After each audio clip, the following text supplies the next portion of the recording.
पंतप्रधान नरेंद्र मोदी यांच्या दौऱ्याच्या पार्श्वभूमीवर काळाराम मंदिर परिसरामध्ये मोठ्या प्रमाणात तयारी केल्या जात आहेत। मंदिर परिसरातील सर्व रस्त्यांची डागडुजी करण्यात आली आहे। तसेच मंदिराच्या बाहेर नरेंद्र मोदी यांचे फलकही लावण्यात आलेले आहेत।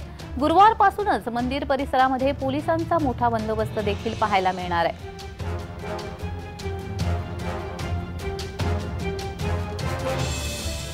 या दौऱ्याच्या तयारीचे अधिक माहिती देत आहेत आमचे नाशिकचे प्रतिनिधी किरण गोटूर। पाहू।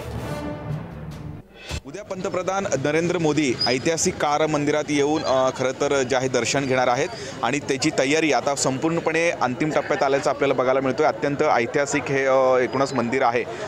या संपूर्ण दौऱ्याच्या पार्श्वभूमीवरती जे स्थानिक प्रशासनाकडून मोठ्या प्रमाणात तयारी केली जात आहेत। संपूर्ण मंदिर परिसराची पाहणी पोलीस अधिकारी करत आहेत आणि त्याच पद्धतीने महापालिकेचे जे कर्मचारी आहेत ते इथे येऊन साफसफाई करतानाचं एक दृश्य आपल्याला इथे बघायला मिळतोय।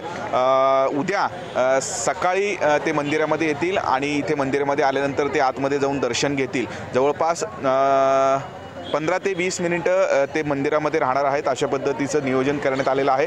आपण संपूर्णपणे परिसर बघितलं तर इथे काही जे स्पॉटवरती मोदींचे बोर्ड सुद्धा लावण्यात आलेले आहेत आणि त्याच पद्धतीने मोठा बंदोबस्त जो आहे तो या संपूर्ण परिसरात आजपासूनच तैनात करण्यात आलेला आहे। आणि मंदिर परिसरामधले जे रस्ते आहेत ते रस्त्यांची सुद्धा डागडुजी इथे करण्यात आलेली आहे। संपूर्णपणे जे रस्ते आहेत ते पुन्हा एकदा डांबरीकरण केल्याचं एक चित्र आपल्याला या संपूर्ण परिसरामध्ये पाहायला मिळतोय।